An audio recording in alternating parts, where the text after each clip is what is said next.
Tila natupad na sa wakas ang pinapangarap ng karamihan na 20 pesos kada kilo na bigas. Subalit tanong ng mga netizens ay bakit sa Cebu lamang ito na ipatupad at hindi isinabay ang ibang probinsya. Ito na kaya ang simula ng ipinangako ni Pangulong Bongbong Marcos Jr.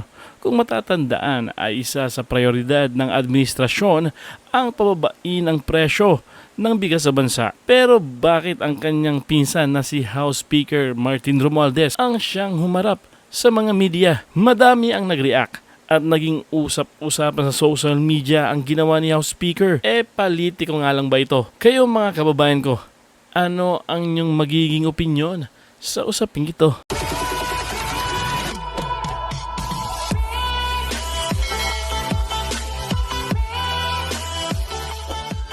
Ng bigas, tig-20, taga ano pa. Yes, NFA, hindi mabantot yan. Kung todo picture.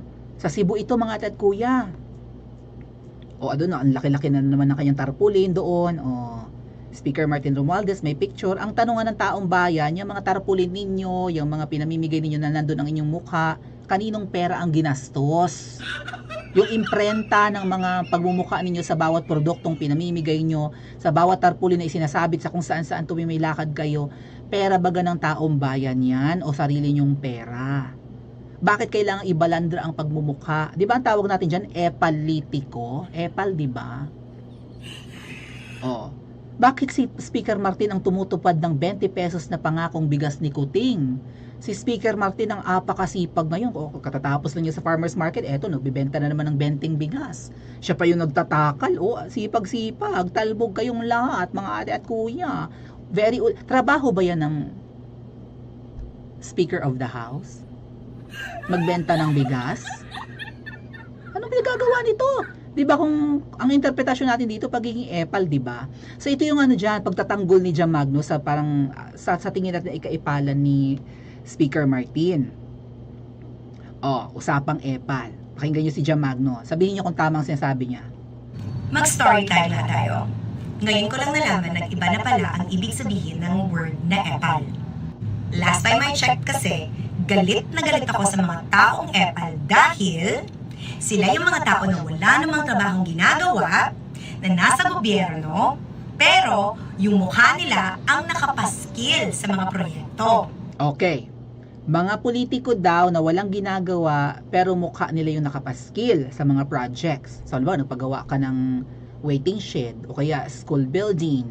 Kahit hindi mo mukha, teka muna Jam Magno, parang naman yun? Conflict naman ang sinabi mo. Sige, hindi nila proyekto pero nandun yung kanilang mukha. Well, katigas, talagang epal yun. Obvious na epal. Halimbawa, may pinatay yung waiting shed, hindi mo naman proyekto, nandun ang mukha mo, kumukha ka nga ng epal.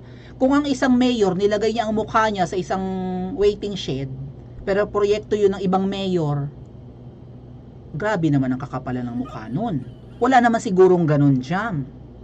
Ang pagkakaintindi ko, Jam, ng epal, barahin na kita kaagad, ay kahit na may proyekto siya o wala, nandun ang mukha niya sa kung saan-saan. At syempre, pag proyekto niya nakabalanda, that's epal pa rin, Jam. Yun, epal pa rin yun. So, sa iyo pala, basta't may ginawa at nandun ang mukha, okay lang. Hindi yun epal. Katulad na namimigay kanina ng bigas si Speaker Martin, hindi ka epalan yung malaking tarpaulin na nakasabit na yon, nasa bubong or nasa taas ng tent. Hindi epal ito, Jam, kasi may ginagawa naman. So kung may ginagawa, okay lang na nandun ang mukha, hindi epal yon. Ay ang tanong, Jam, kaninong budget yung ipinag-imprenta ng tarpaulin? For sure, ang mahal yan, laki haba pa. Libo yan. Sariling pera niya, Jam. At hindi ba pagiging epal yan, nakabalandra ang mukha? Nasa mineral water, nasa styrofoam, nasa kape, tingog. So, porke namimigay sila ng ganun, kahit nandun ang mukha nila, hindi yun kaipalan? Jam! Parang bumobobo ka! Teka, ang sabi nga ni Tio Moreno, parang nasisiraan ka lang ng bait, pero tingin ko lang na parang bumobobo ka. Sige, makinig pa tayo. Ngayon ko lang kasi alam na nagbago na pala yung definition nito dahil lang sa paninira. Huh? Hindi ba pwede na ilagay mo yung mukha mo dahil gusto mong magpakilala na ginagawa mo naman ang trabaho mo? Hindi. Si Tatay Digong, ayaw niya na nakabalandra ang mukha niya sa lahat ng project niya. No, pinalinis niya ang Boracay, alam niyo, Jamagno, makinig ka. No, pinalinis ni Tatay Digong ang Boracay at nagpasalamat ang Malay Aklan, yung bayan ng Malay kasi sakop nun ng Boracay. Nagpasalamat kay PRRD by printing tarpaulin at sinabit sa kakalsadahan ng Boracay na salamat PRRD, naka-imprenta dahil bibisita si Pangulong Duterte noon. Hindi pumunta si Tatay Digong sa Boracay hanggat hindi binabaklas ang mga tarpaulin ng mukha niya.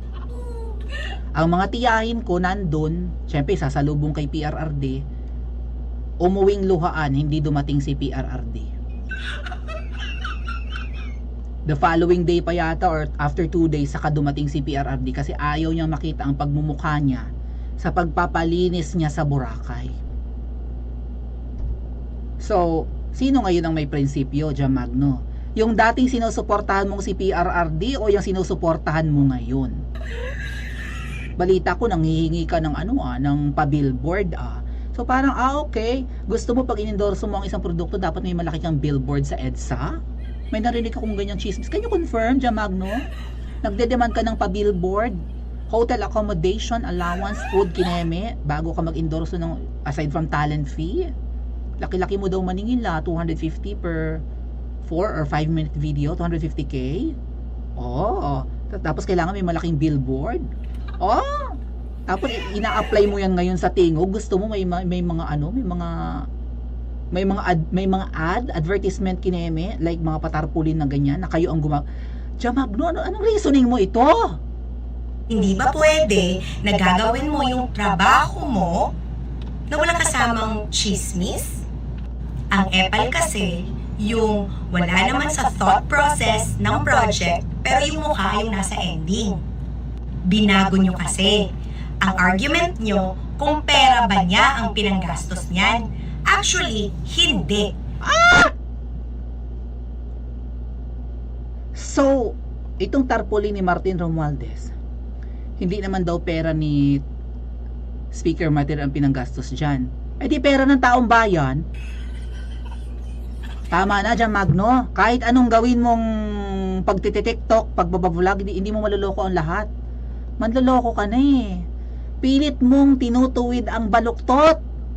Yun na yan. Anong nangyari sa'yo? Bumobo ka na ba? O lumipat ka na ba sa kamalian at pilit mong tinutuwid ang mali? Pilit mong tinatama ang mali?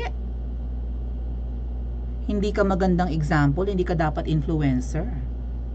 Masama kang ehemplo sa mga kabataan. Agree ba kayo sa akin, mga ate at kuya? Maraming salamat sa panonood. Sa naging balita na ito, anong yung magiging opinyon? Komento lang sa baba at huwag kalimutang mag-like at i-share.